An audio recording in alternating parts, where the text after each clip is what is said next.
Good morning, April 3rd, Friday, TGI. So this is the PDF that I sent you and asked you to work on. I added some notes and included it in the Google lesson plans for you to print, follow, etc. So the big concept we've been talking about this week trying to learn about this week is capturing sunlight, because there's energy in sunlight. The waves have energy, and that energy can be transformed by plants, and plants only, some algae, into energy that we can use. So we depend on those producers, those autotrophs, for our energy in the form of carbohydrate or sugar. If they go, we go, as you saw in the video, What If the Sun Disappeared? So the organelle that's going to be doing the photosynthesis is the chloroplast, and it harvests light energy from the sun. The chloroplast has a green pigment, and a pigment's a chemical that reflects or absorbs light energy. For example, the purple pigment that I wrote this with reflects the wavelengths of light in the 400 nanometer range.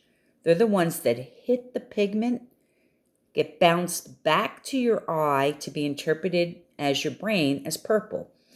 All the other wavelengths, red, blue, green, yellow, don't get bounced back, they get absorbed. So, if you follow this logic, if you have a white shirt on, it has no pigment in it.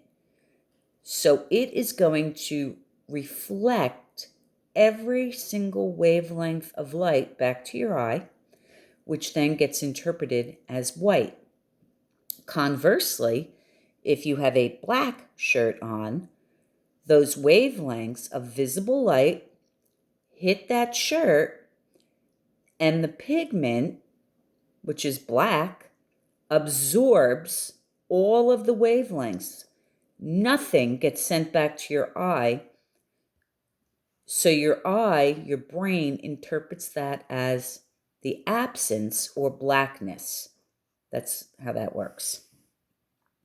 So your reactants and products are there. You need 6 molecules of CO2 plus 6 molecules of water, energy from the sun, and you're going to make glucose and oxygen. So plants use CO2. They're carbon dioxide sinks, like to go down a sink to get rid of it. And since the Industrial Revolution, the amount of CO2 in our atmosphere has increased dramatically. I'll show you a website. It's called CO2 Now, which I think we spoke about in class. It actually tracks the amount of carbon dioxide in the atmosphere from an observatory in Mauna Loa, Hawaii, where the air is relatively pure because Hawaii is so far away in the middle of the ocean on an island. It is an island. And you could see that when we started burning fossil fuels, we started adding lots of carbon dioxide to our atmosphere. We're unprecedented right now, over 410 parts per million, where I think pre-industrial revolution we were 270 parts per million. When I was in high school in the 80s, it was 350 parts per million of carbon dioxide in the atmosphere. So you can argue the science, but as Neil deGrasse Tyson says, science is true, whether you believe it or not. Now, moving over here are your answers for the questions. So there's over 1,000 of these chloroplasts in the leaves of photosynthetic cell. One photosynthetic cell, one chloroplast has, there are 1,000 chloroplasts in a photosynthetic cell. So the chloroplasts are double membraned. Let me move this up. There they are. And you can see that's the overall big chloroplast. Now, if you were to go inside, you have these stacks, and they're made of these thylakoids, these discs. You stack them together. One stack's a granum, singular. Grana are more than one stack. So these stacks are connected by lamellae, and that's how materials flow back and forth, and they're floating in this liquid called stroma. but that's the inside of a chloroplast. So if you think back to when we did the lab in class and we looked at the chloroplasts in the elodia, that's what's going on inside them. So it's these discs that are going to be absorbing the light, and it's that membrane at the top where the reaction's going to occur. So the light energy is going to absorb because the pigment is embedded, stuck in the membrane, that outer membrane. So one reaction is going to occur in that outer membrane of all of these thylakoids. And then the second reaction is going to occur out here in this liquid, the stroma. So we're going to learn about that on Monday. Very complex. We're going to do our best to understand it.